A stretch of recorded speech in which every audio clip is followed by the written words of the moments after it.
There's no need to worry. We have the Stark family on our side, Mavis said. Gordon agreed. Benedict said he would come to Santa Ana and resolve our issues, but he's been delaying his trip because of the celebration. Since it's over, we can just sit back and let him take care of everything.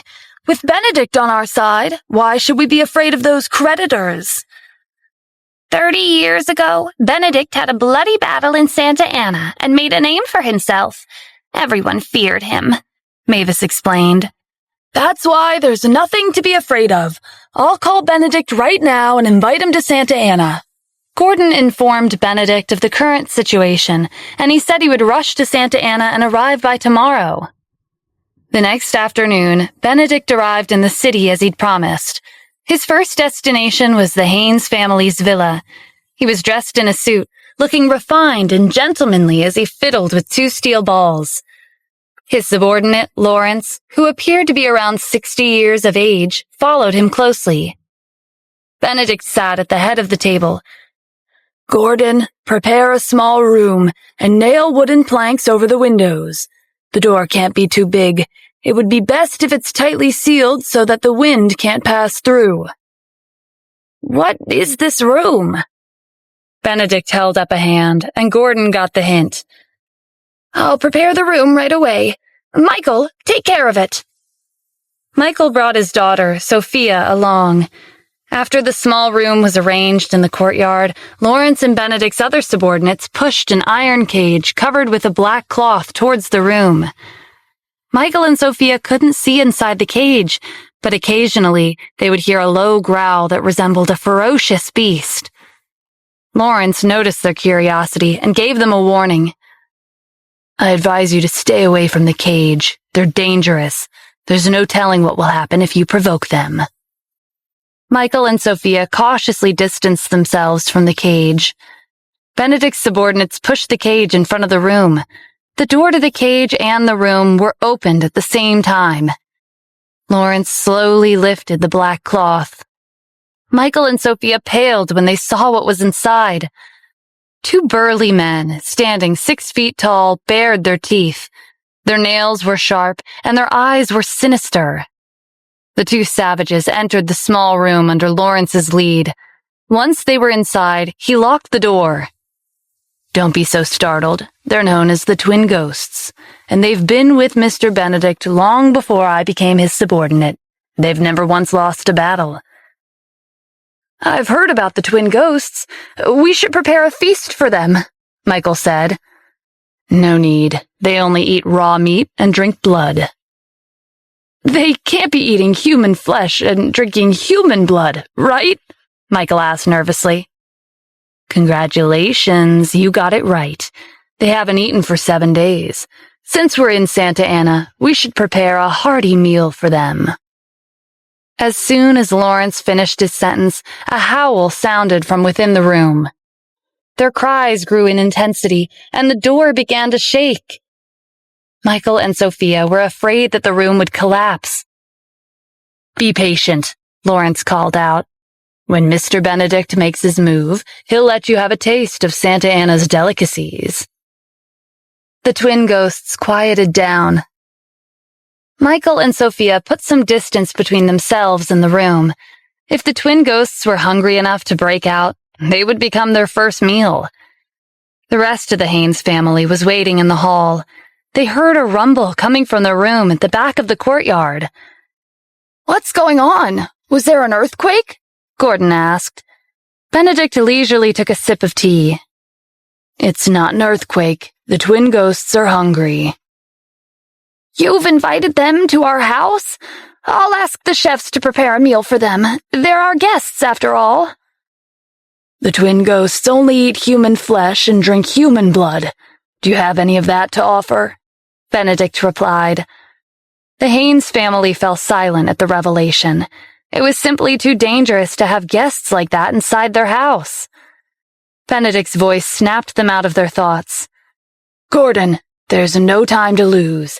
Send an invitation to the influential figures in this city. We'll hold a banquet in my name. We can't let the Twin Ghosts starve for too long. As soon as Benedict gave his order, everyone from the Haynes family began making preparations. It didn't take long for the invitations to reach their destinations. Everyone who held prominent positions in the city received an invitation, including the Commerce Guild, Andy, and Austin. The entire business industry and the underworld were in a state of panic. 30 years ago, Benedict's deeds in Santa Ana had left an imprint in the older generation's hearts. Many of the younger generations had heard about past events involving Benedict from their seniors. 30 years had passed, and Benedict had returned to Santa Ana. Everyone wondered if he, the person who had once shaken the city, would step foot into the business industry again. During the chaos, one of Lunaria's creditors, a hot-headed young man, arrived at the Haynes family's villa to collect their debt. He fearlessly took a seat in front of Benedict. "The city sure is lively today. Now that the celebration's over, it's time for you to repay your debt." When Gordon was about to reply, Benedict stopped him with a look. "How much debt does Haynes Industries owe you?" "$5 million. Why are you asking? Are you planning on repaying the debt for them?" Gordon held in his anger. "The last time you came, it was only $1 million. Hey, have you ever heard of interest? You've been delaying the payment for so long that the original amount has increased to $5 million. If you don't pay me back today, the next time I come, it'll be $10 million. Benedict stopped Gordon from lashing out. "Calm down, it's just $5 million. Why are you so angry? I thought it was a big deal, but it was a minor problem that can be resolved with money. I'll repay the $5 million in their stead." Benedict gestured to Lawrence. "Take care of it." "You should have said so sooner," the creditor said triumphantly. He followed Lawrence out of the house and into the courtyard. "Mr. Benedict, you didn't have to treat them so courteously. We only owe $1 million. Before Gordon could finish, a scream sounded from the courtyard. His heart pounded when he remembered the room he'd prepared for the twin ghosts. Lawrence returned alone in less than 3 minutes, confirming Gordon's suspicion. "Is it done?" Benedict asked calmly. "Yes, but the twin ghosts have been starving for a full 7 days. One toy alone is not enough for them." The Haynes family trembled. They were afraid that Benedict would feed them to those savages. Benedict's cold gaze swept around the room. "Look how easy it is to scare you all. No wonder you're in this mess. Don't worry, I have no plans of doing anything to you." Before the Haynes family could relax, Benedict's tone changed. "However, if any of you go against me, don't blame me for serving you to the twin ghosts." "We wouldn't dare," Gordon said quickly. "We'll follow your instructions." "Good. Oh, right. Didn't I tell you to inform Stephen of my arrival and tell him to come meet me? The day's almost over. Where is he? Don't tell me you didn't pass on my message on purpose." "Of course not, Mr. Benedict. We wouldn't hide him from you. I've given him the letter, but it seems like he's ignoring your warning. He's good at fighting, and he relies on the Wyvern group. That's why he's looking down on you," Gordon replied. "No wonder he was courageous enough to harm my son. I can't be called Jamal's father if I don't avenge him." "Stephen's family lives in Riverview Villa," Cohen said. He froze when Benedict gave him a cold look. "Don't think I don't know what you're up to. Interrupting at the right time to try and win my favor. You're cunning. Anyway, even though I'd like to get rid of Stephen as soon as possible, dealing with Santa Ana's influential figures is more important. It won't be too late to settle the score with them afterwards." Cohen kept his mouth shut. He felt like he was treading on thin ice. The banquet began at 6 o'clock in the evening. Those who received an invitation didn't dare to be absent. Shortly before 6 o'clock, luxurious cars piled in front of the Haynes family's villa. The guests who had arrived included the 3 leaders of the Commerce Guild: Benjamin, Mason, and Carter. The richest man in Santa Ana, Andy Harrell. The CEO of Grazing Corporation, Austin Adams. The leader of Santa Ana's underworld, Blake, and many other influential people in the city. Benedict looked around. He recognized some of the guests, but the others were unfamiliar. He had been away from Santa Ana for 30 years, so this was only natural. "Is the Wyvern group here yet?" The hall fell silent. After a moment, Gordon said, "I'm guessing the Wyvern group is too afraid to show up." As soon as these words left his mouth, a voice rang out from the entrance. "Who said we're afraid?"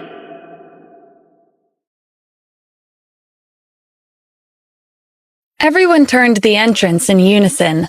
A man dressed in a security uniform appeared, along with 2 other security guards. The 2 security guards at the back were carrying a signboard. It was covered by a black cloth.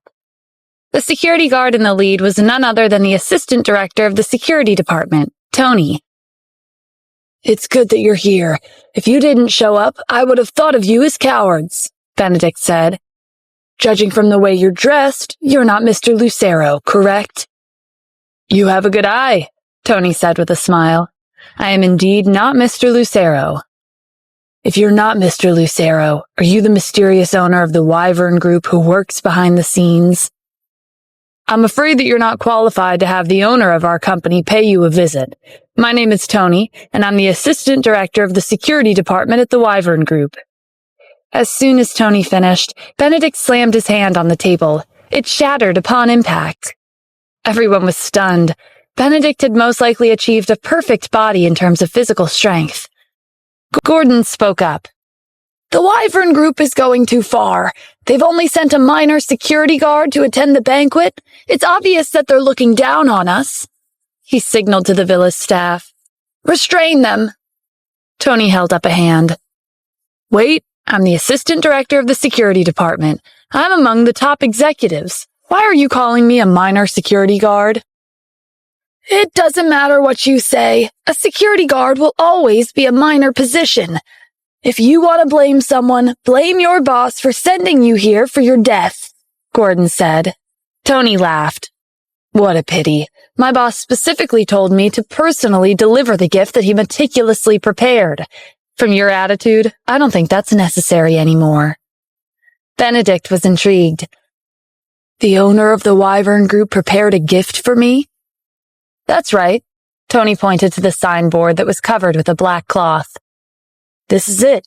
If you would like to accept it, I'll remove the cloth." "All right. I'd like to see what your boss has prepared." Tony slowly lifted the cloth, revealing one word at a time. "Get out of Santa Ana." Benedict's expression darkened. "Get out of Santa Ana? The owner of the Wyvern group's gift is a generous one."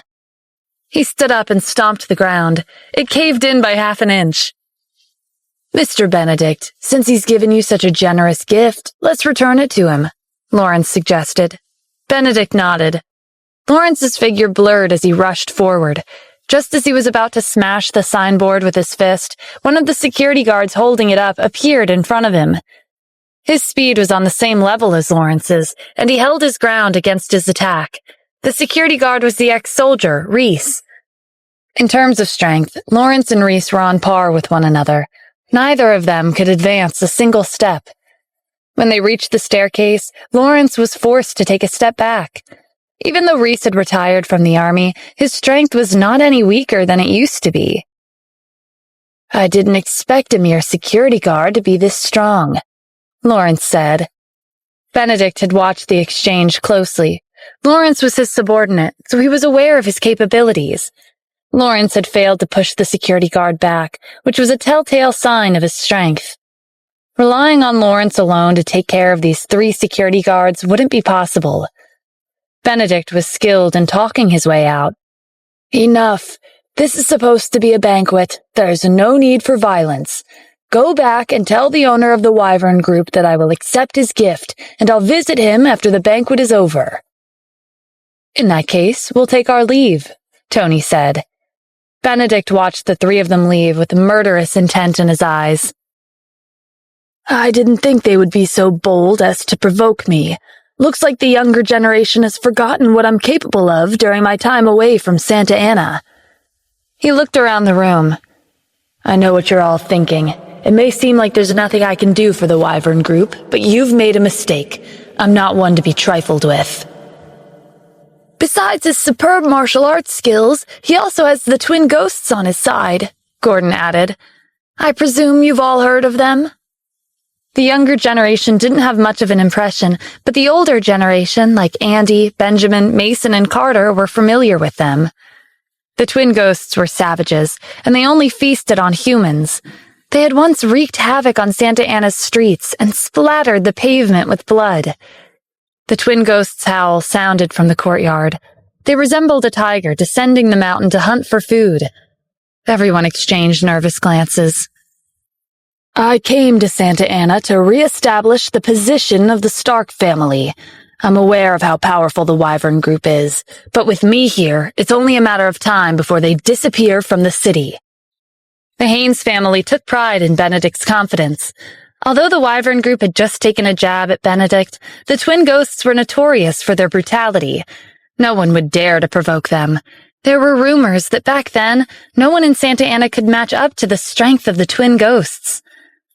The Stark family had moved from Santa Ana to Washington, D.C. 30 years ago and quickly became one of the top 10 families. It wasn't through flattery or bribes. Their achievement was a result of their own tyrannical strength. As for the guests in the room, they were wondering why Benedict was telling them this. What was the purpose of this banquet? "I believe that everyone here has a friendly business relationship with the Wyvern Group. However, you'll have to pick your team going forward, because I'll be getting rid of them. If any of you pick the wrong team and follow the wrong person, the consequences would be disastrous." Everyone's expressions changed. Benedict was right. Many of the guests present today were partnered with the Wyvern Group. Because of the Wyvern Group's excellent business sense and the guests' already influential companies, both sides were essentially forming a win-win situation by becoming business partners. This was also the main reason why the Wyvern Group had been able to integrate itself into Santa Ana's market in such a short amount of time.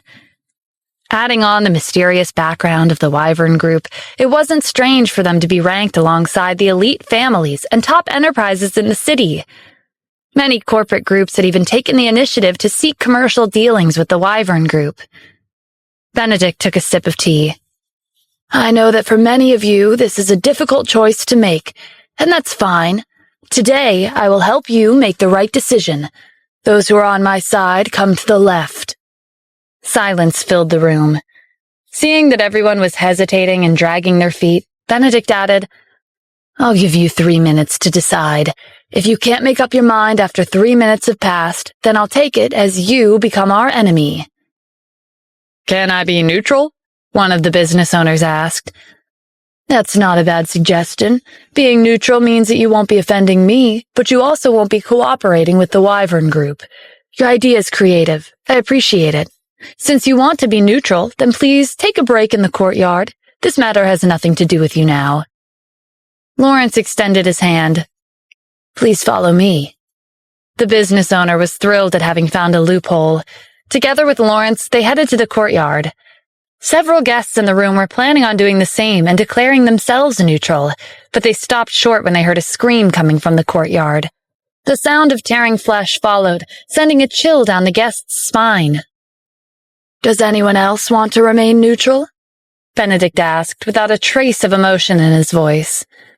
Those who had considered proposing neutrality lowered their heads, afraid to even look at Benedict. Benedict smiled. "Good. Since no one wants to be neutral, let us begin. The countdown starts now." When he looked at his watch, one of the guests shifted to the left side of the room. With someone taking the lead, the rest followed closely behind. Soon, the only people who had yet to make a decision were Andy, Austin, the 3 leaders of the Commerce Guild, Benjamin Mason Carter, and the head of Santa Ana's underworld, Blake. 1 minute left. Benedict looked up from his watch. "What's wrong? Are you at a loss?" The few guests remaining were all influential figures in Santa Ana. When Benedict ruled Santa Ana 30 years ago, aside from Austin, who was fairly young, the rest had been subservient to him. Benedict was surprised that they hadn't sided with him immediately. Andy was the first person to speak.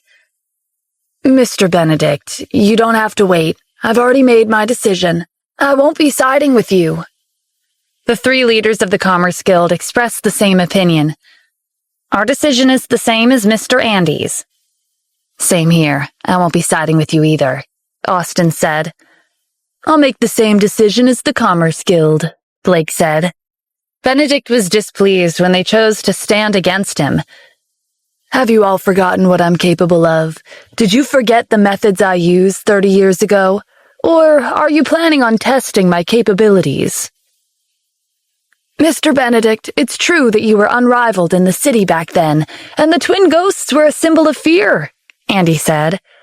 But the Santa Ana of today is no longer the Santa Ana of the past. There is an existence in the city that you won't be able to mess with. I advise you to stop as soon as possible. An existence I can't afford to offend? Benedict laughed. Andy, I think you're getting timider the older you get. How can an existence like that be in a place like Santa Ana? What a joke. Do you really think I've become weak after 30 years? Since that's the case, I'll let you experience firsthand how strong I really am. Most of the guests have chosen to side with me, so I don't need any of you. From now on, we are enemies. I don't think we need to stay any longer, Andy said. He and the rest of the group said their goodbyes and walked out of the door.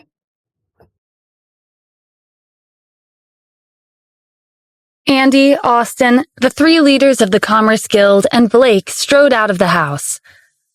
Mr. Benedict, are you really going to let them go? Gordon asked. Of course not.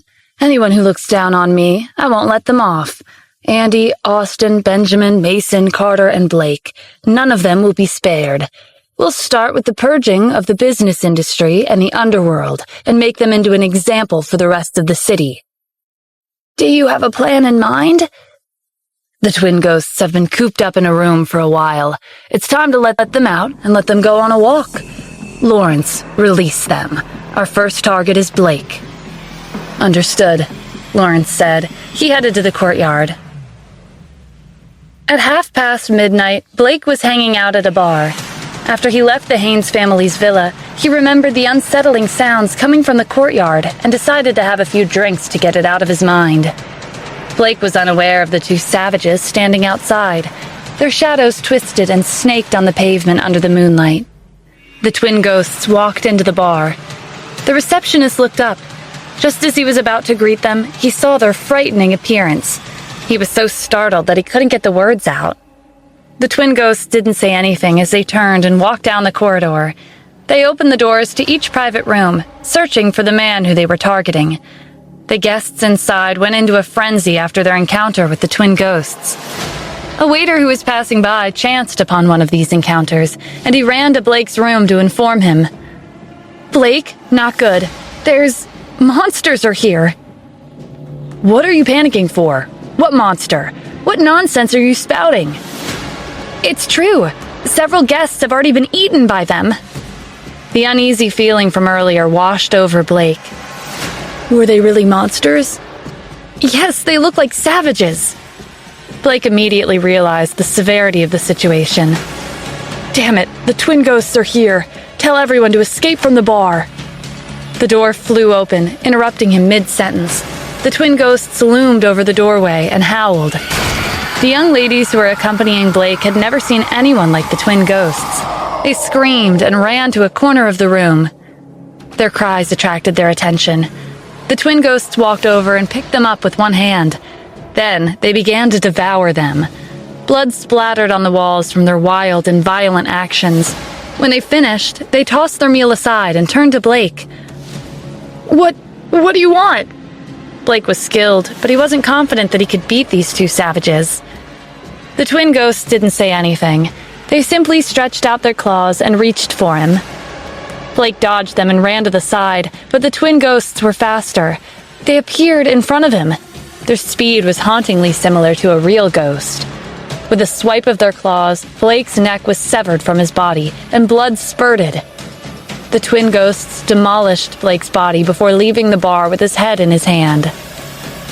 The only person who had survived was the waiter. When the twin ghosts carried Blake's head back to the Haynes family's villa, everyone trembled in fear. Some of the guests fainted. "You've all seen it with your own eyes. This is the result of becoming my enemy."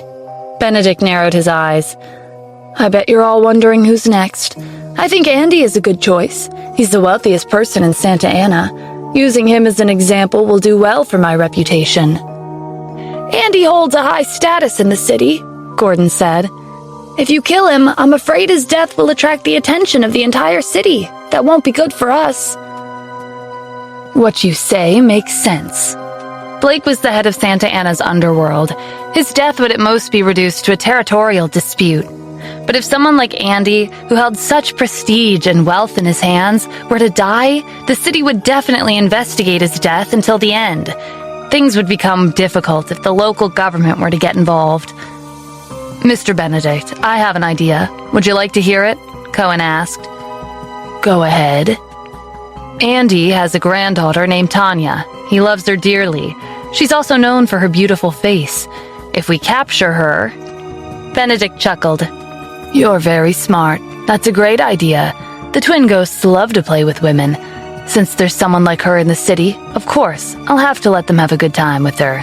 Cohen, take Lawrence with you and bring Tanya here." Cohen was filled with pride when Benedict personally entrusted him with the task.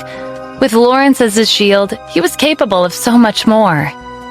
When they arrived at the Harrell group, Cohen no longer had the same polite attitude he used to have whenever he dealt with those from the Harrell family. He arrogantly barged into Tanya's office. Tanya was hunched over her desk, signing off on important documents. When they entered her office without any prior notice, she calmly put down her pen and looked up.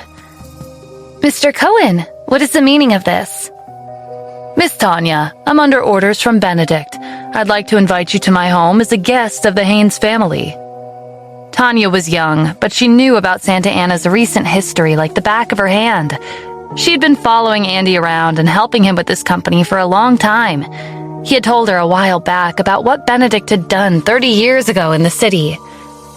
Tanya was Andy's granddaughter, so she wasn't one to scare easily. She quickly recovered from her shock. "If this is how he invites people, then please go back and tell him that I'll consider it if he sends me a formal invitation." "How dare you talk like that about Mr. Benedict?" Lawrence demanded. "Your grandfather, Andy, also disrespected him when he left the banquet halfway. Who do you two think you are?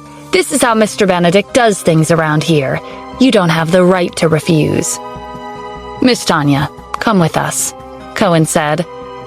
"No, if you don't leave now, I'll call the police." "Go ahead and report us," Lawrence urged. When Tanya reached for her phone, Lawrence disappeared. In the blink of an eye, he reappeared next to her, grabbed her phone, and snapped it in half. Lawrence dropped the broken pieces to the floor and fixed her with a cold look.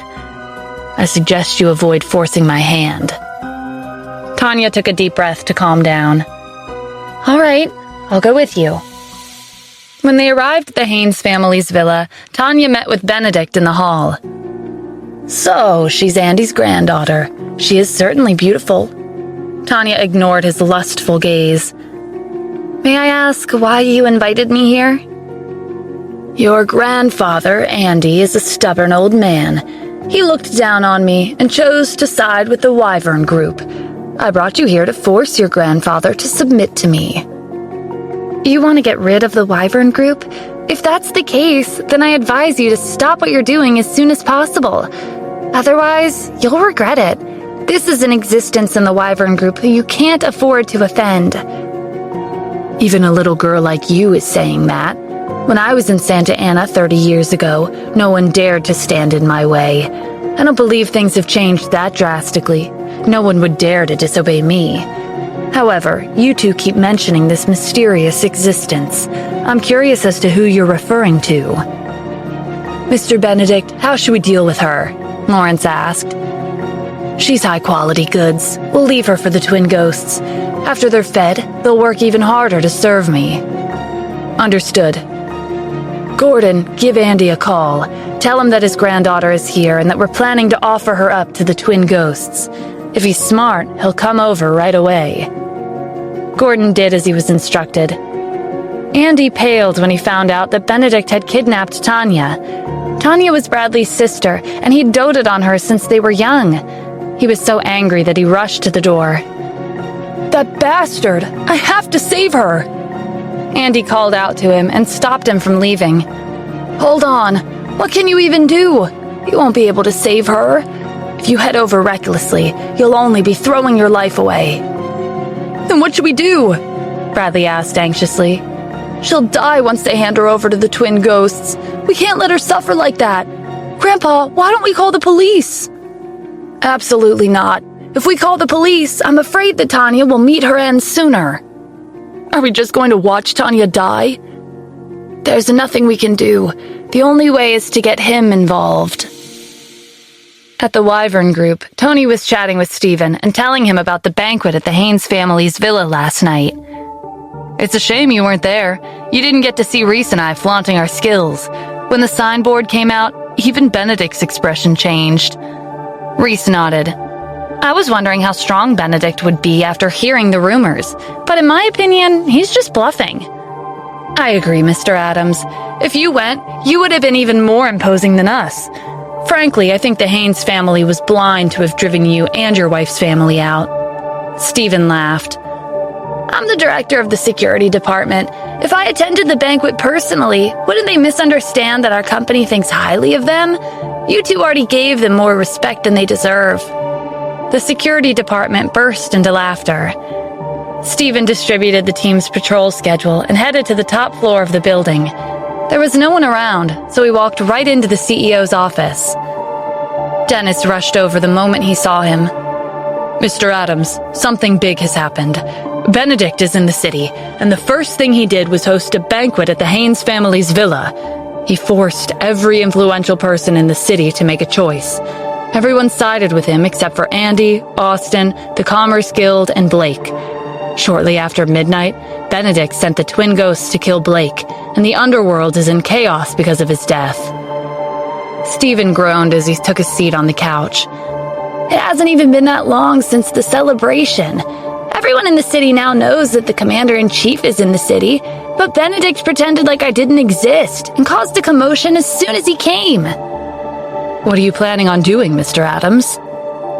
A knock on the door interrupted their conversation. "Come in," Dennis called out. Andy and Bradley rushed into the office in a panic. "Mr. Adams, Mr. Lucero, please save my granddaughter."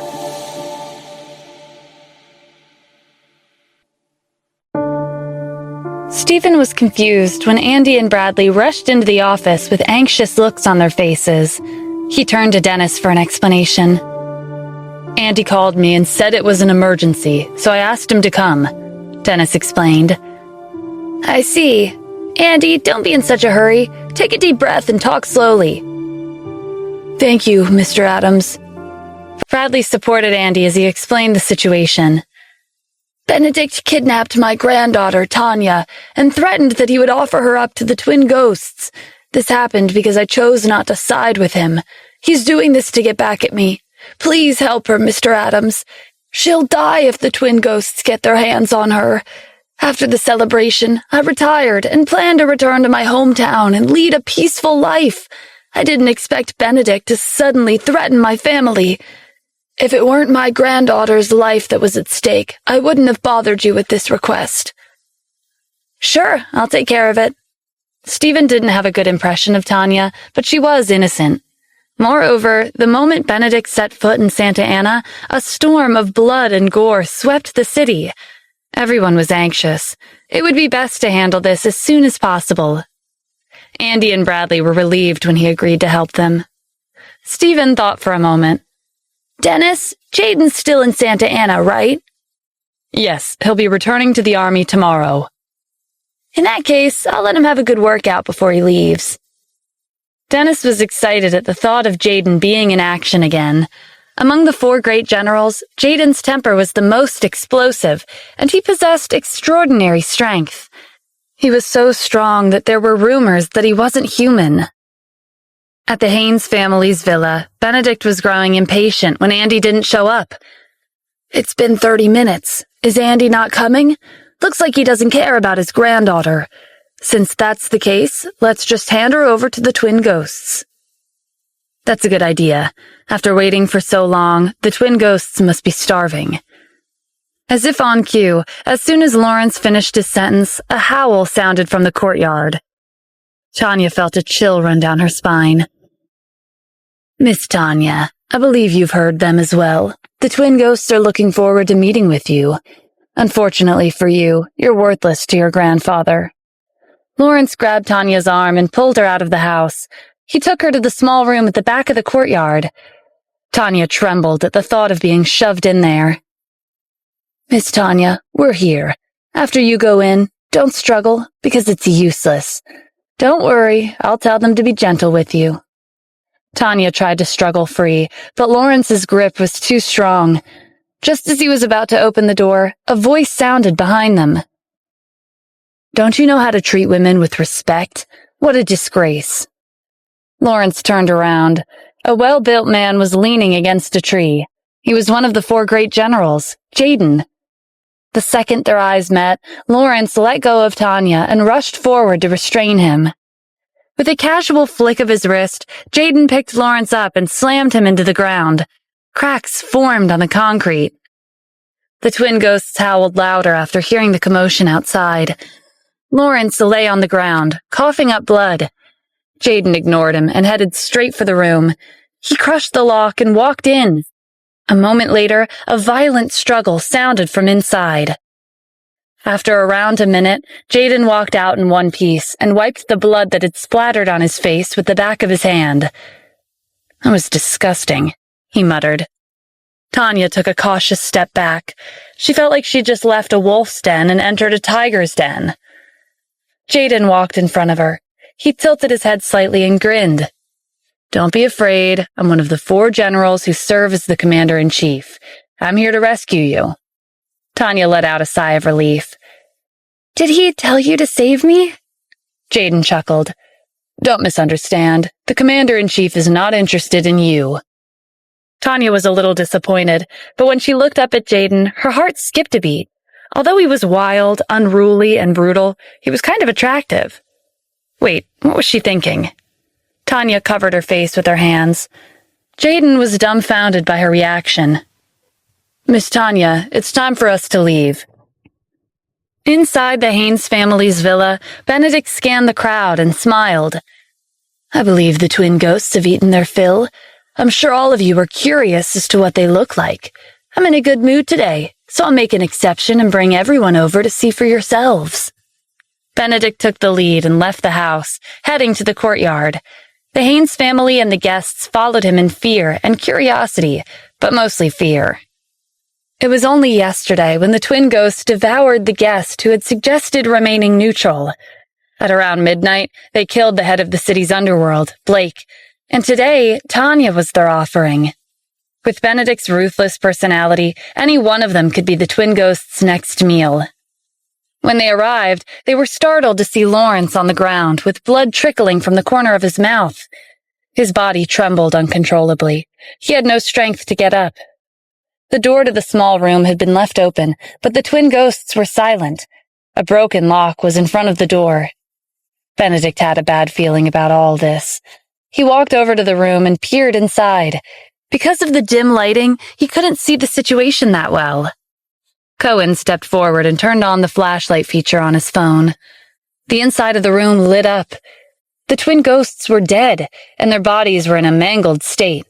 Scratch marks littered on the floor, and the walls dripped with blood. Judging from the scene, they must have struggled violently against the assailant before dying.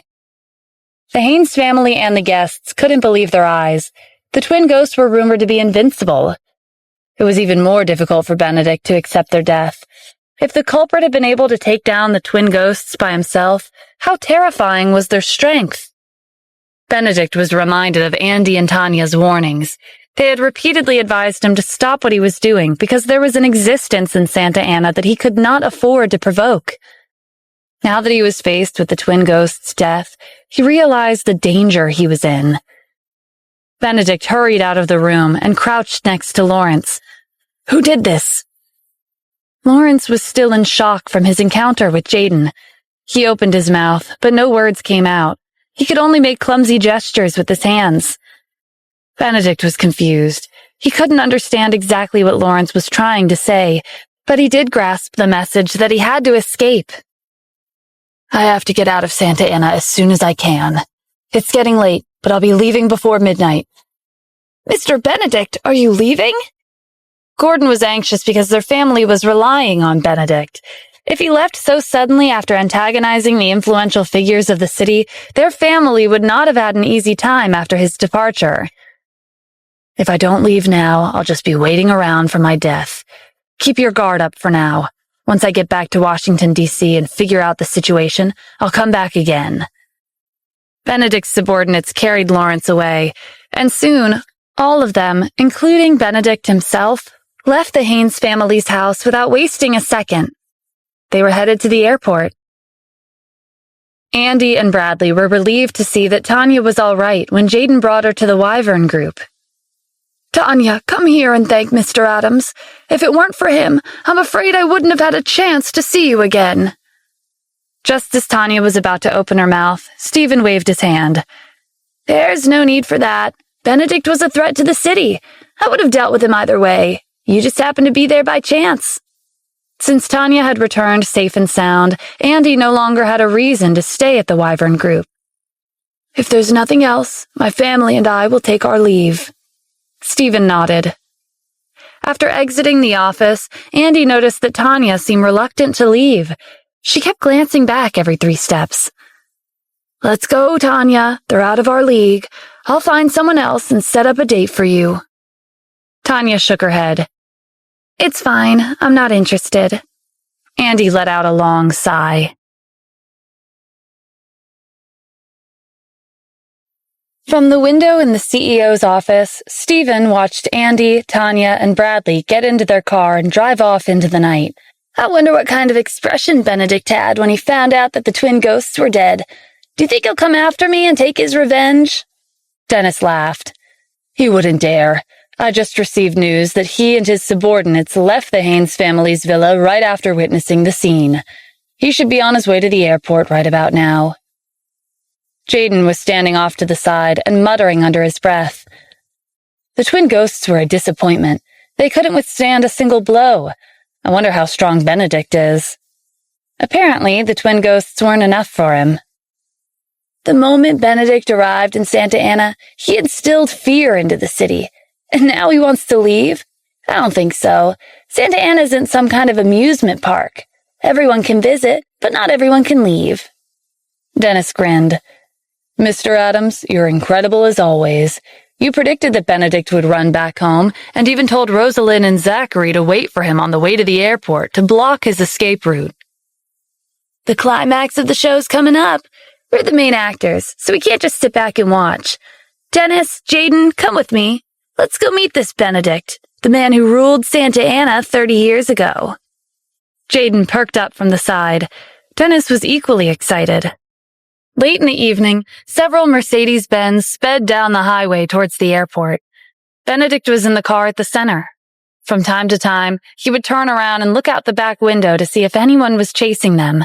Drive faster, he urged the driver. The car up ahead screeched to a stop. What's going on? There's a car blocking the path, the driver replied. Damn it, why is this happening now? Benedict pushed open the door and got out of the car. A Jeep was parked not too far away. A man and a woman were standing in front of it. They were both dressed in black leather jackets, looking confident and capable. It was Zachary and Rosalind. Seeing that there was only 2 people and 1 Jeep, Benedict gave his order. Kill them. Looks like you have a quick temper, Mr. Benedict, Rosalind teased. Benedict was suspicious when she knew who he was. Are you here to stop me? Zachary crossed his arms over his chest and leaned against the Jeep. That's right. Mr. Benedict, we've been waiting for you for a long time. Are you the ones who trespassed into the Haynes family's house and killed the twin ghosts? No, that wasn't us, Zachary said. If it wasn't you two, then that makes things easier. There are only 2 of you, but I have a dozen people on my side. If we fight it out, you'll be at a disadvantage. Benedict didn't want to waste time on these two random people. He had to hurry to the airport, so he decided to scare them off. Zachary smiled. You do have a lot of people on your side. We're really scared, so I hope you don't mind if we add to our numbers as well. Another car arrived. Dennis and Jaden stepped out and joined them. Let me introduce you. The person on my left is Dennis, also known as Mr. Lucero, the CEO of the Wyvern Group. As for the person on my right, his name is Jaden. Not too long ago, he was the one who killed the twin ghosts. Benedict paled as his gaze locked onto Jaden. Wait, Dennis, Jaden, are you two Zachary and Rosalind? At least you have a good eye, Rosalind said. I didn't expect to see the 4 great generals show up at the same time. It looks like the commander-in-chief has decided to step in. But there's one thing I don't understand. Why would someone like me be worthy of the commander's attention? Stephen got out of the car and walked over. If I didn't make my move, you would have come after me anyway. Mr. Benedict, I've heard a lot about you. When the 4 great generals greeted him and called him Mr. Adams, Benedict took a deep breath. Even his tone became respectful. Are you the commander-in-chief? Even though Benedict ruled over Santa Ana 30 years ago, he'd never met an opponent like the commander-in-chief. He was nothing in the eyes of the commander. One wave of the commander's hand was enough to turn him to dust.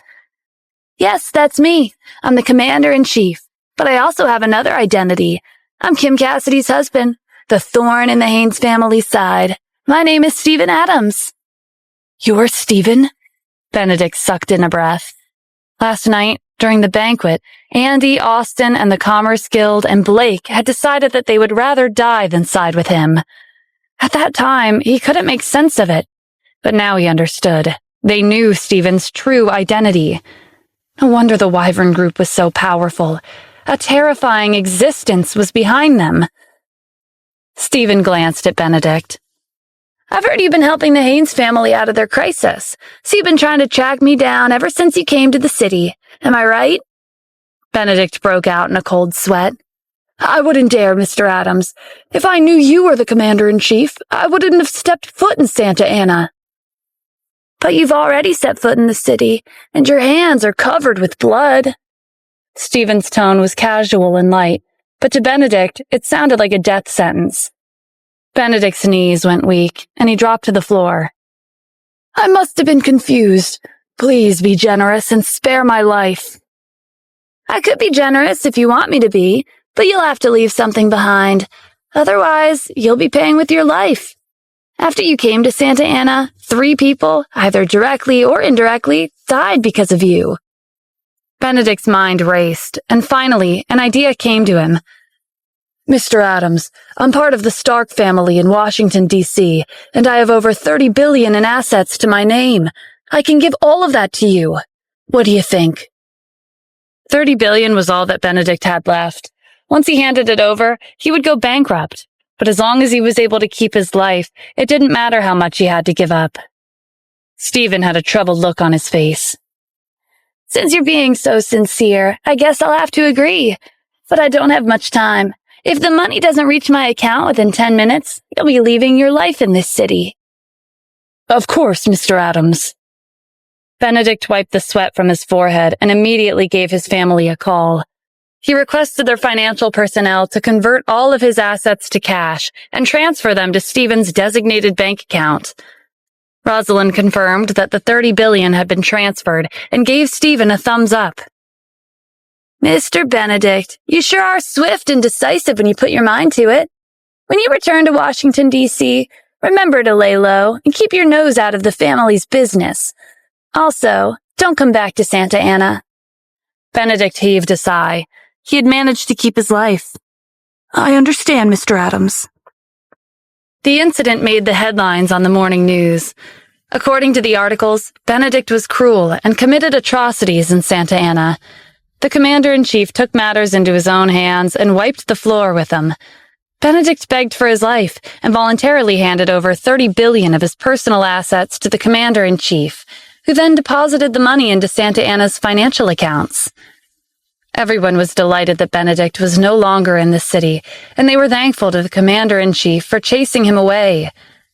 As for the Haynes family, they locked their main entrance to the villa to avoid being in the spotlight. Haynes Industries was on the verge of going bankrupt. The news also reached the Addams family in Washington, D.C. The head of the Addams family was pacing back and forth in frustration. "What's going on with Austin? I asked him to get rid of Stephen and the Wyvern Group, but nothing has been done. And what was Benedict thinking? Why did he provoke the commander-in-chief?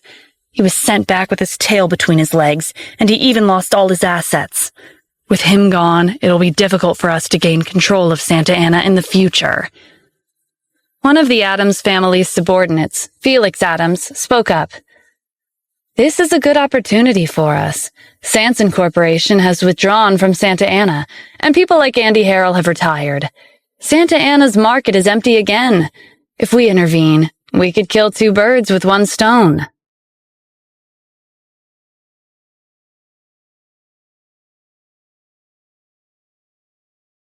The door to the Haynes family's courtyard was tightly shut. They had been secluding themselves inside the house for an entire week, and they were startled every time there was a knock on the door. Brittany was lounging on the couch. "When will this end? I've been cooped up for 7 whole days. If I don't go out now, I'm going to go crazy." "Stop complaining," Cohen said. "Be thankful that you're alive and well. Just be content with what you have." The rest of the Haynes family shared Brittany's sentiments. They weren't happy with this turn of events. After staying inside for so long, they were like shriveled-up eggplants.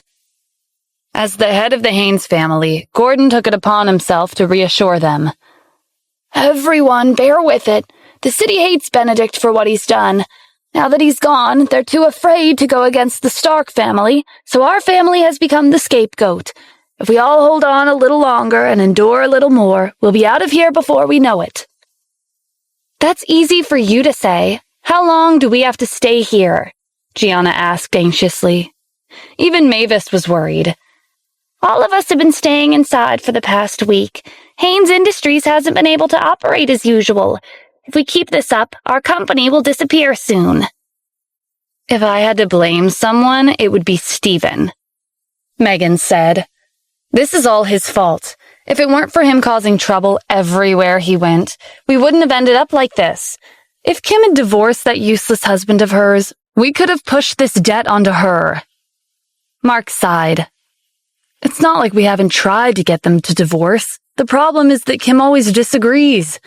I really don't understand. What does she see in him? Why is she so determined to stay with him instead of letting him go?" "I have an idea," Sophia said. "Since Kim doesn't want a divorce, we can try to persuade Stephen to divorce her instead." The Haynes family was doubtful. Would that even be possible? "Everyone, listen to me. My best friend happens to be very pretty. It wouldn't be an exaggeration to call her a beauty. She's been worrying that she won't be able to find the right person. Why don't we take this chance and introduce her to Stephen?" "Are you sure that's going to work?" Mavis asked. "Stephen may be useless, but at the end of the day, he's a man. He has wants and needs, too, and Kim may not be providing enough for him. Kim is pretty, but my friend is also pretty. It'll be a done deal as long as we introduce them to each other. When Stephen and Kim get divorced, our debts will naturally be resolved." Mavis nodded approvingly. "As expected of the successor of my family, your ideas are impressive. But your friend comes from a good background. Would she like fancy trash like Stephen?" "Stephen is indeed trash, but we can wrap him up and make him presentable. We'll make him drive a luxury car, and I'll tell my friend that he owns a large portion of our family's assets. With her personality, that will be enough to convince her." The Haynes family applauded Sophia. "Sophia, where did you get your brain?" Nathan praised. "How are you so smart? Why didn't I come up with such a brilliant idea? You're definitely worthy of being the successor." Gordon thought it over. "I think this plan just might work. Sophia, contact your friend. I'll leave Stephen to you, Mavis.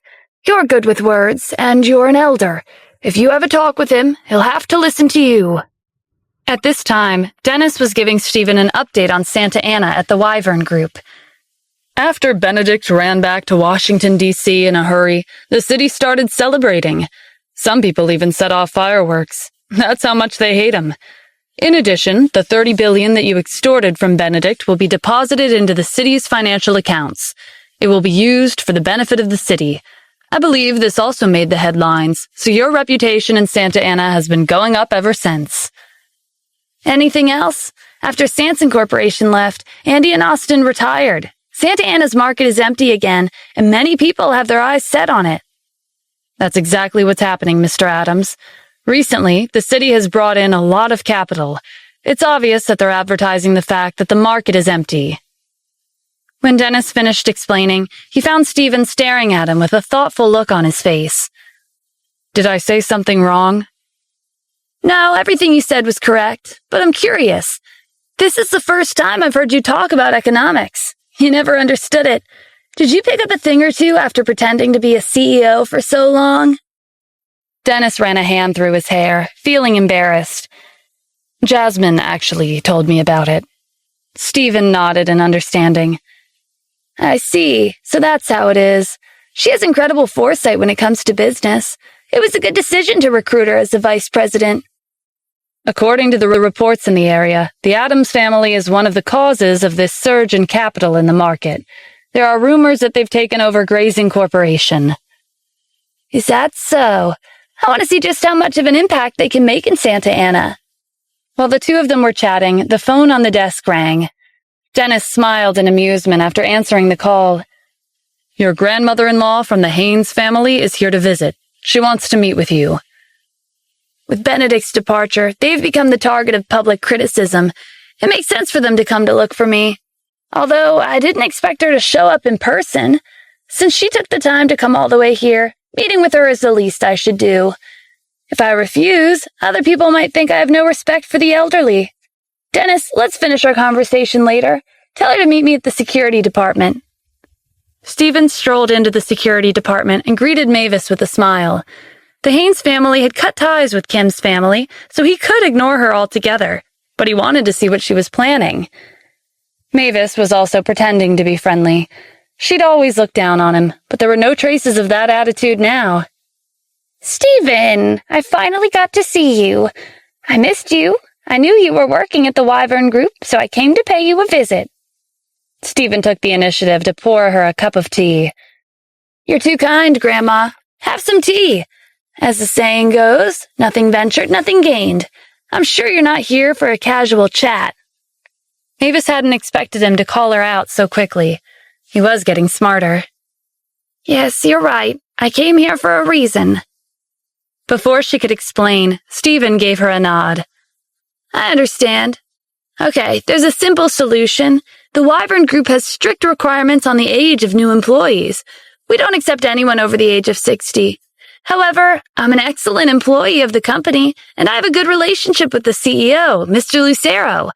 As long as I ask him, you can come work with us as a janitor, chef, or whatever. There's no problem at all. Mavis almost choked on her tea at his unnecessarily long and thorough explanation. Her expression darkened. I'm not here to talk to you about finding a job. Oh, was that not it? I thought since Benedict ran back home without helping your family out of your financial crisis, you were down in the dumps and decided to take a job for yourself. Mavis cleared her throat. Stephen, our family was also Benedict's victim. While the Stark family is influential and wealthy, we've always despised their way of doing things. Is that so? Of course. Mavis put on a serious expression and changed the topic. She was afraid that Stephen would continue to pester her about Benedict. The thing is, I have something to tell you. It's good news. Stephen leaned back on the couch. Good news? I'm all ears. It's like this. Even though we cut ties with Kim's family, blood is thicker than water. Our familiar relationships can't be broken so easily. Stephen, I know you've always held a grudge against us because of this, but don't worry. Grandpa and I have decided to bring Kim's family back. But there's one thing I'd like to tell you. Kim is the CEO of Tanith Corporation, but we asked around. If it weren't for the Wyvern Group's financial support, she wouldn't have been able to achieve anything. The Wyvern Group thinks highly of you, and I don't believe that Kim is worthy of you. So you came today to persuade me to get a divorce?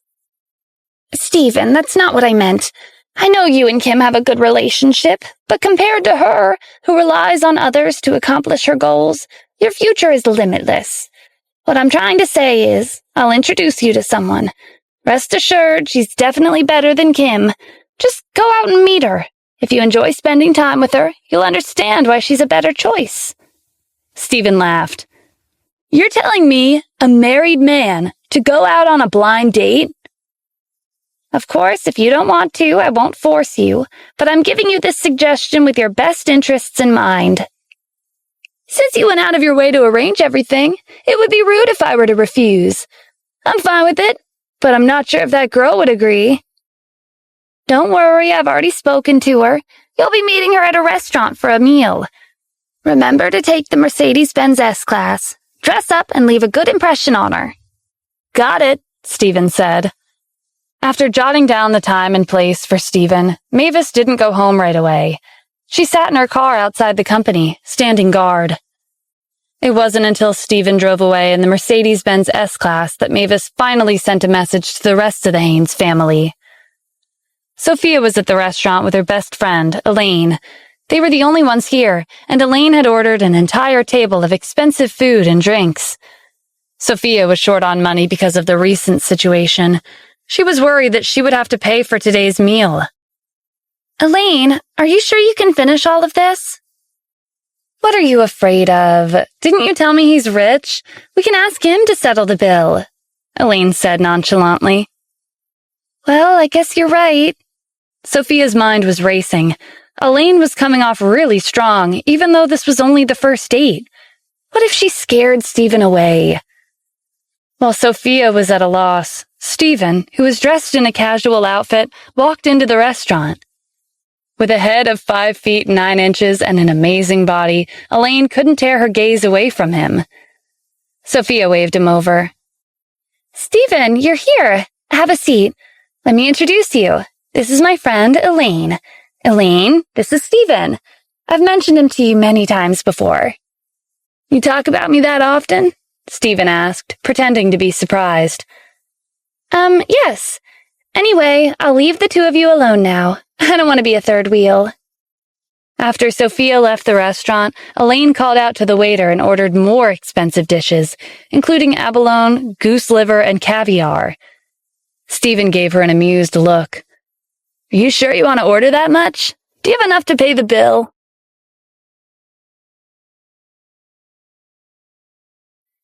Elaine was momentarily stunned when Stephen asked if she had enough to pay the bill. Then she burst out laughing. You're really funny. Of course, the guy should pay if he asks the girl out on a date. Elaine was a big spender. The dishes she'd ordered had added up to thousands of dollars. To Stephen, it didn't matter, but for an average person, it was a heavy burden. The scariest thing about Elaine was that she hadn't realized this and took the men she'd dated in the past for granted. To her, only men who gave her everything she wanted were considered loyal. If not, then they were scum.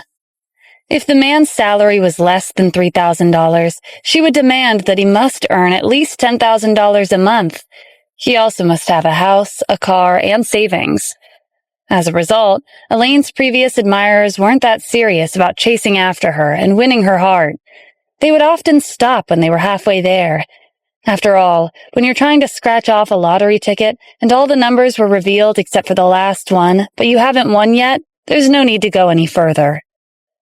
Stephen was well aware of what kind of person Elaine was, even though he'd just met her.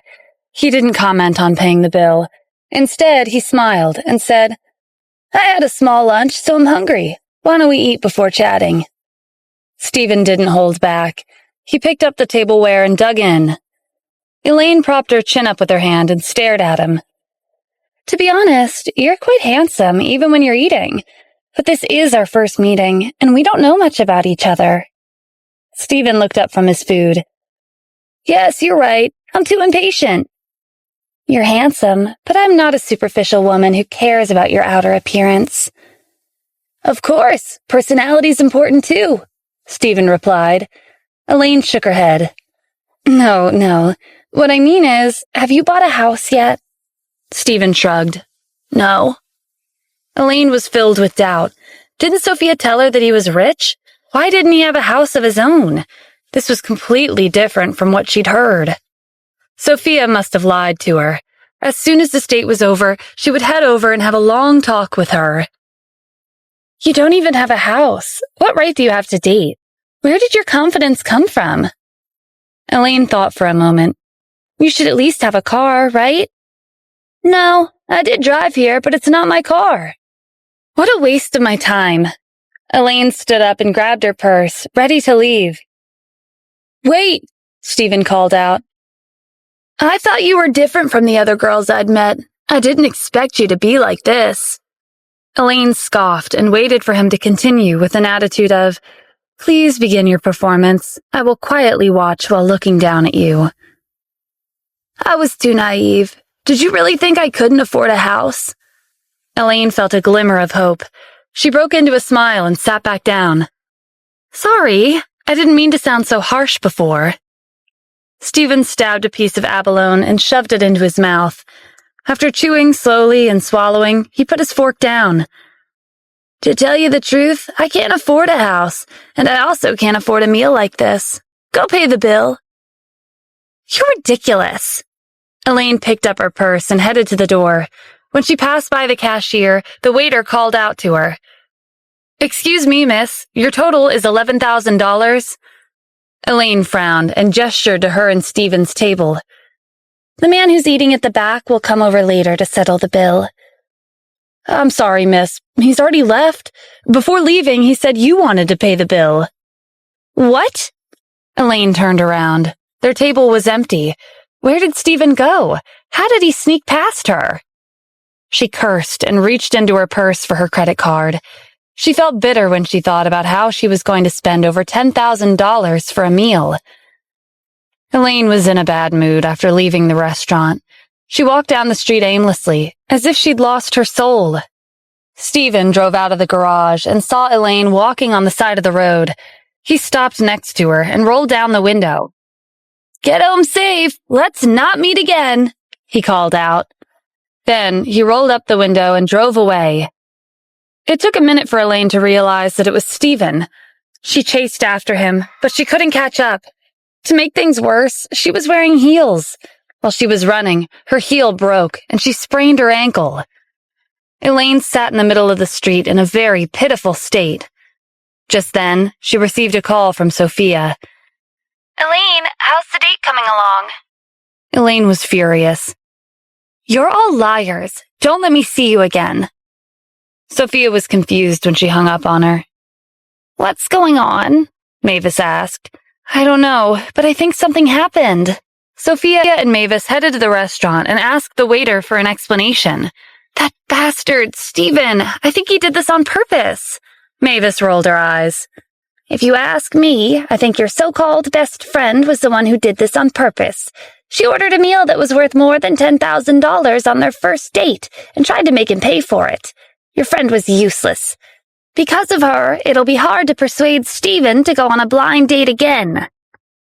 After Stephen left the high-end restaurant, he returned to the Wyvern Group. He received a message from the vice president's secretary that Jasmine was looking for him. Stephen headed upstairs and pushed open the door to Jasmine's office. Miss Jasmine, I heard you wanted to see me. You're not going to persuade me to get a divorce again, right? He joked. Stop the nonsense. I have business with you. The Wyvern Group's reputation is at an all-time high right now. We've become one of the leading enterprises in the city, and the media is interested in covering us. They want to do a special interview with our company. Unfortunately, I'm going on a business trip, so I thought of you. You want me to do the interview? Stephen asked in surprise.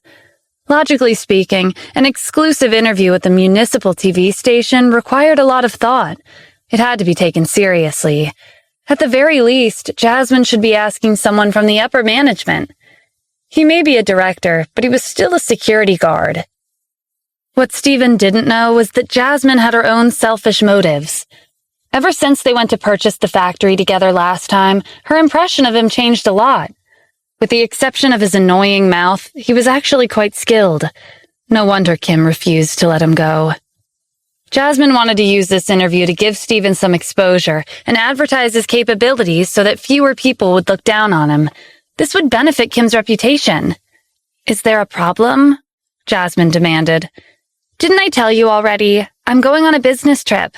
I don't have time to prepare or do an exclusive interview. What's more, as an outstanding employee of the company, you're more than suitable to be a candidate for exclusive interviews. I hope you'll take this interview seriously and show this city what the Wyvern Group is all about." "Is that all? For a second, I thought you were interested in me." Jasmine put her hands on her hips. "Screw you. What kind of nonsense is that? You're not my type. Besides, I'm not interested in married men. The man of my dreams is the owner of the Wyvern Group." Steven laughed, but he didn't say anything. After he agreed to the interview, Jasmine asked her assistant to contact the TV station and worked out a time for the exclusive interview. The TV station was anxious to get the interview started. They arranged for the reporters to come that afternoon. Because of the Wyvern Group's recent surge in fame, not only did they send 2 reporters, but they also sent cameramen, assistants, and even the manager. As the only TV station in the city that had received an exclusive with the Wyvern Group, they had to ensure the success of the interview. Jasmine's assistant welcomed the manager, Sean, and the other employees of the TV station when they arrived. "Will Miss Jasmine be coming for the interview?"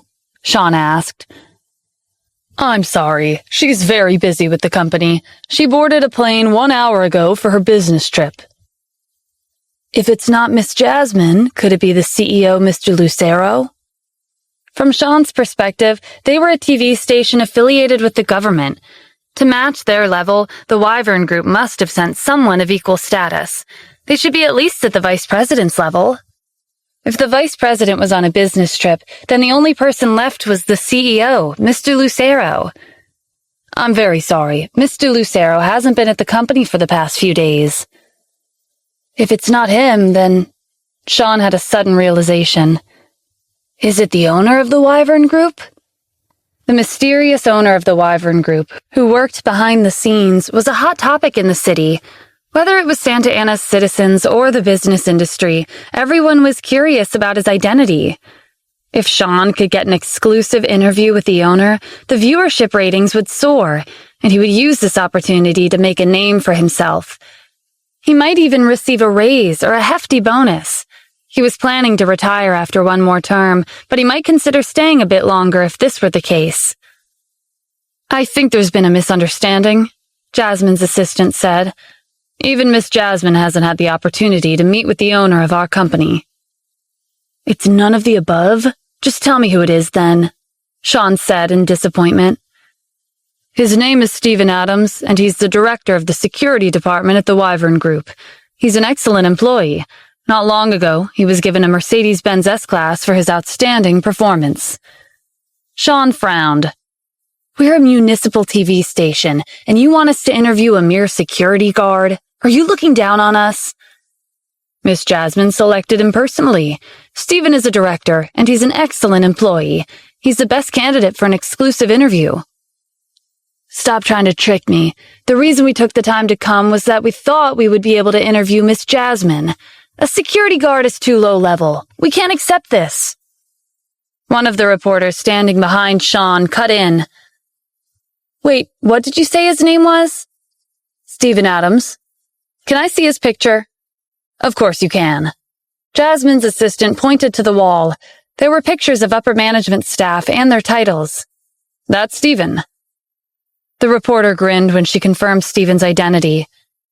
"I agree with Miss Jasmine's decision. He's the perfect candidate for the interview." Sean frowned. "Hannah, what are you talking about? Why would a security guard be a perfect candidate?" Hannah leaned closer to him and spoke in a low voice. "Please, just trust me this once. I promise that once this interview is aired, our TV station will have the highest viewership rating in history." Sean was doubtful. "Are you confident?"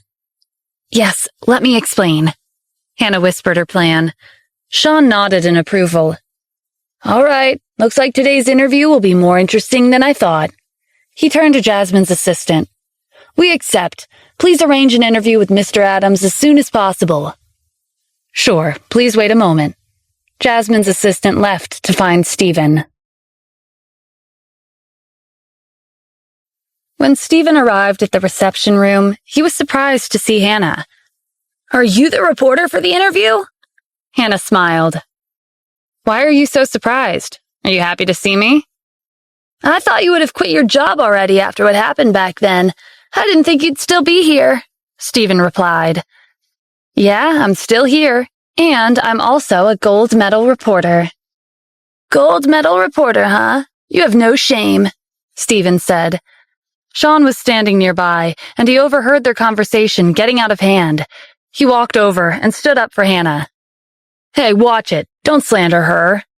Stephen shrugged. "She knows best whether I'm slandering her or not." Many years ago, when he established Felicity Corporation and was at the peak of his career, a TV station requested an exclusive interview. As a young entrepreneur who was in the spotlight, it was a given that the TV station should have sent over a senior reporter. But at that time, they only sent Hannah, who was an intern, to conduct the interview. To unearth insider information, Hannah tried to seduce him. She carried around all kinds of lingerie and toys in her backpack all year round. She was prepared to sacrifice herself whenever she met a rich and reputable person. After Stephen rejected her advances, she didn't give up and went on to seduce Felicity Corporation's executives. As a result, he reported her to the city. What happened next was straightforward. The city revoked Hannah's journalist license and fined her a hefty sum. Stephen didn't expect that Hannah could manage a comeback in only a few years. In fact, her life seemed even better than when she was an intern. "If she's interviewing me, then I refuse." "Stephen, oh wait, that's not right. I should call you Mr. Adams. Why are you so stiff? Are you afraid to face me now that you've been demoted to a security guard? Many people in the city want us to interview them. If you make a hasty decision like this, you'll only be making things difficult for Miss Jasmine. I heard that she's the one who nominated you," Hannah replied. "All right, I'll accept your exclusive interview. However, there won't be a next time," Stephen said. "You make it sound like I really want to interview you. If it weren't for Miss Jasmine, I wouldn't have even bothered to talk to you." Stephen ignored her.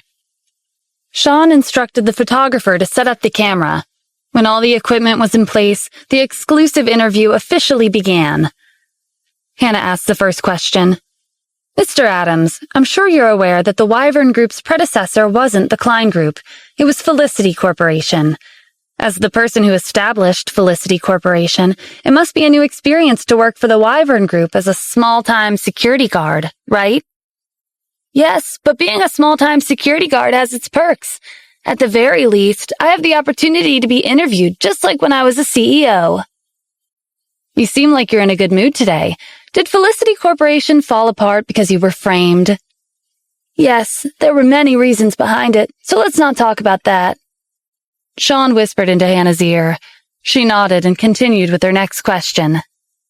"After Felicity Corporation merged with the Klein Group, you moved to Los Angeles and married into the Cassidy family. Were you trying to borrow their strength to make a comeback?" Stephen's smile faltered. "I'd like to remind you that you're going off topic." "I'm sorry, Mr. Adams. Our TV station has been looking forward to today's interview. We've prepared a variety of questions. If you can't cooperate, I don't think we can continue with this interview." "All right, go ahead and ask," Stephen said. "I heard that ever since you married into the Cassidy family, you've been dissatisfied with your marriage, and you've tried to chase after your cousin-in-law, Rebecca Cassidy, many times. There are rumors that you two have been caught together in public once." This question confirmed Stephen's suspicion that Hannah was using this interview to get back at him. He gave vague answers to her questions, and 1 hour later, the interview was finally over. When Hannah and Sean returned to the office, she told him how thrilled she was by how things had turned out. "Stephen used to be so high and mighty. With this interview, I can ruin him in a single day. I can't wait." "So how are you going to thank me?" Sean asked. A lustful gaze was in his eyes. "If it weren't for me, you wouldn't have gotten to where you are today." Hannah leaned into him. "You're so annoying." An intimate scene followed on the couch in the office. In the evening, Stephen, Kim, Natalie, and Kyle gathered at the dining table for dinner. Jasmine called me and told me you were interviewed on behalf of the Wyvern Group. Is that true? Kim asked. Yeah, it happened this afternoon. Kim smiled brightly. I knew you were amazing, Stephen. The fact that the Wyvern Group chose you as their representative is a confirmation of your capabilities. You have to work hard in the future and repay the company for the opportunities they've given you. Of course, Stephen replied. What? Is Stephen on TV? Natalie turned to Kyle. It's about time for the daily interview program to start. Get the remote. Kyle reached for the remote and turned on the TV. When he changed the channel, Stephen's interview with Hannah was displayed on the screen. He's really on TV, Natalie said excitedly. Kim also turned her attention to the screen. As for Kyle, he started to brag. You're as handsome as I used to be. When I was younger, I was in multiple news columns. Natalie didn't spare him a glance. Save it. Dad, focus on the TV, Kim said. With that, the three of them concentrated on the interview. As the person who established Felicity Corporation, it must be a new experience to work for the Wyvern Group as a small-time security guard, right? Yes. After Felicity Corporation merged with the Klein Group, you moved to Los Angeles and married into the Cassidy family. Were you trying to borrow their strength to make a comeback? Yes.